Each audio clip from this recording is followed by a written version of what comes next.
Hi, good morning. My name is Chris Schaeffer, and I'm the clinical nurse specialist at Gilchrist. And I am relatively new to the company, but I've been in hospice for 27 years and nurse for 36 years. And over the years, I've developed a lot of experiences in the field and wrote down a lot of reflections after having really meaningful interactions with patients. So I wanted to share one with you, of course, not never using their names or anything like that. Well, a couple of years ago, I was an admission nurse and I went out to meet a patient. And it was told to me that it was an emergency because he was having a pain crisis. So I went into his house and I met him, and I was completely floored because what I expected to see was someone very ill in a bed, close to death. And this was a man who was a walkie-talkie. And a walkie-talkie patient means they're still walking around, taking care of themselves. But he was sort of so sick, it was frightening to see how mobile he was and so sick.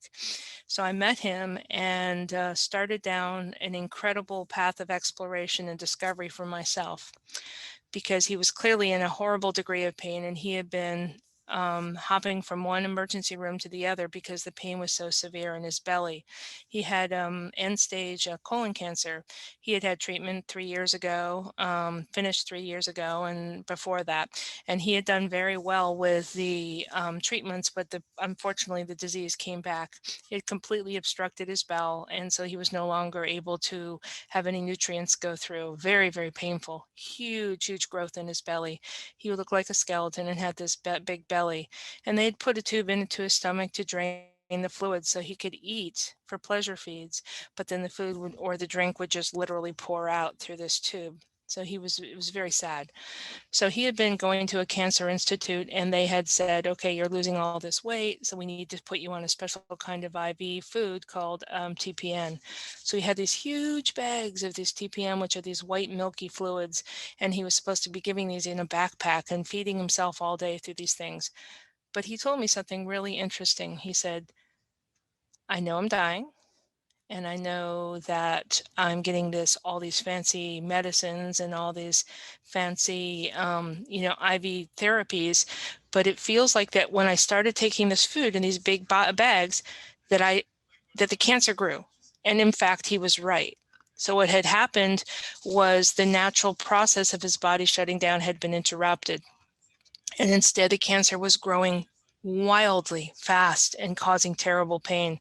Unfortunately, as some of us do have, he had a little bit of a history. And so every time he would go to the emergency room, they would say, no, we're not going to give you any pain medicine other than a few Percocet. Now, this man had a complete bowel obstruction, which is very, very painful.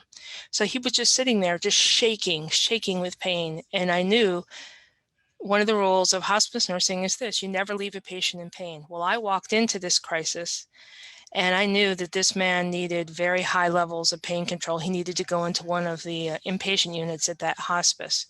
So I immediately called the doctor and got that in process. And in the meantime, I was working with the patient. So I was able to talk to him, and he was sitting at his little kitchen table in his apartment. And I remember him saying to me, he looking up into me with just these tears in his eyes. He said, I can't believe that you're actually listening to me and that you're willing to help me. He says, but I'm in so much pain. Can I please go into the other room and just lie down on my bed? And I said, yes. And so when I walked into his other room, I realized that I was going to be faced with a lot of challenges. He had this large bed, and he had this bag coming out of him, and the whole room smelled very bad because of what was coming out of his belly. And it was a very, very difficult situation. And he knew that that was going to upset me, or that it was an upsetting situation. So basically I said to him, I would really like it if you could just lie down. He curled up into a ball. We gave him whatever pain medicine his doctor at the time had already prescribed for him. We made sure that the ambulance was on the way to take him to the inpatient unit. And then I started the rest of the admission. And he just curled up in a ball, and I sat there with my laptop and was tapping away and asking him all the questions. And it was a pretty overwhelming story about everything he'd gone through. And then I realized, I said, he had this, a room which was clearly occupied by two people. And I said, well, where is your, significant other, your wife, whatever? And he said, well, my girlfriend of 10 years is very angry because she thinks I'm giving up. And he was clearly asking for permission to give up. So I said, you run your own story. You are the person who is in control of your condition and of your pain and of your treatment, and even of taking the TPN, which was these giant bags of food that goes in intravenously. And he was so relieved. And he said, well, I think that maybe I'm going to stop taking those. And I think it's time for me to let go and just to have more comfort and less fighting, because I think I'm fighting a losing battle. So then I said to him, I said, well, I'm just going to sit here and be with you until the ambulance comes, because I don't want you to be alone right now. And so he was sitting there, and I think the pain medicine was helping a little bit, and he had his heating pad on his tummy, and I was in there tapping, tap, tap, tap away, asking questions. And all of a sudden, I thought, oh my gosh, I'm being a little rude. I'm not talking to him, but we were just being quiet together. And then he says to me, he said, Chris, and I said, what? And he goes, I just want to tell you something. I thank you for just being here with me. Just being here with me.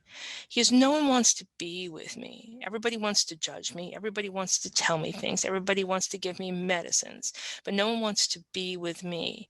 And they think I'm disgusting because I smell bad and because I have a history. And he says, I'm just so thankful that you're here. And it was so humbling. And I realized at that point in time that his appreciation of me just being there was a huge teaching time for me in my life. I have subsequently gone on and done more studies, and I've learned that, that therapeutic silence is a very, very important thing. And just to be able to be with someone where they are is an extremely important thing. So he went on to in the ambulance to the inpatient unit, and his pain was controlled.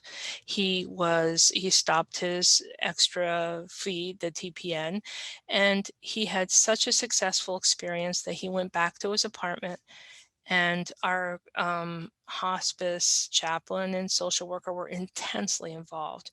And in the end, talking to our chaplain, he decided to propose to his girlfriend. And I had the incredible pleasure of photographing and videographing his wedding to his girlfriend of 10 years. And he actually was very, very fun and witty. And he said, I'm making an honest woman out of her. And it just really was adorable. And he did live for a little bit over a month after that wedding. But it was such a success story where we meet the patient where they are. They drive their own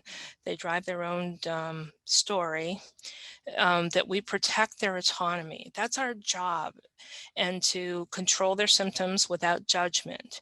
It was all these things came together, and they just spoke to me and screamed to me that this is very, very important for understanding what hospice nurses do. Many times in nursing or in hospice care in general, it doesn't matter what discipline, be you doctor, NP, RN, nurse aide, or social worker or chaplain, or volunteer for that matter, is that a lot of us say we don't have enough time, that we're lacking time. So I would like to say that this quote from one of my studies that I've done is, lack of time is not a reason not to be present.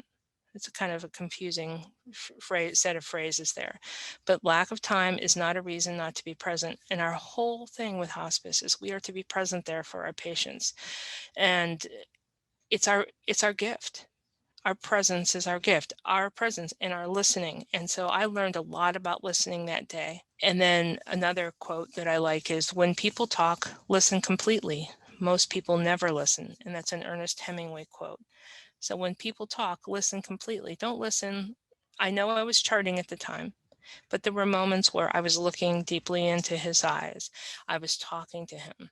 And before I left him, before he got on the ambulance, on the stretcher to the ambulance that day, I reached out and I hugged him and I held him and everything. And he was just so excited that someone wasn't trying to run away from him because he smelled bad or because he had a history or because he was angry. And let me tell you, he had every right to be angry. And we were able to, with love and care and concern and being present in the moment, convert that anger into, and he was able to go through on his own journey into the journey of acceptance, and had a peaceful, peaceful home death. So it was wonderful. Um, and then there was one other quote, and it's a very sort of long quote, but the caring that is nursing must be lived It must be a lived experience of caring, communicated intentionally, and an authentic presence through a person with person interconnectedness, a sense of oneness with self and other. And I can tell you right now that although it sounds like a lot of pretty words, and a lot of times people say we have to have boundaries in nursing and in hospice care in general to protect ourselves and protect our patient. It doesn't say that we're not supposed to bring our heart with us. It doesn't say that we're not supposed to bring ourself.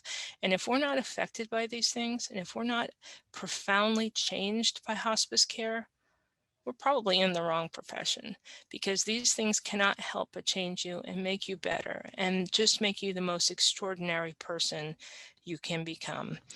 The last quote is this: to love is to be vulnerable, and it is only in vulnerability and risk, not safety and security, that we overcome darkness.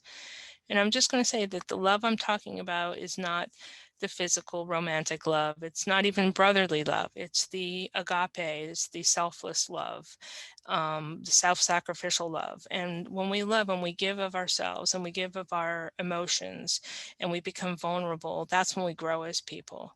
So I thank you for listening. I hope this story helps you. I have a lot of details in it that I took out because they're very nursing details, and this is not really per se a nursing lecture type of thing, but I would love to put up that photo and then end with those thoughts. Thank you.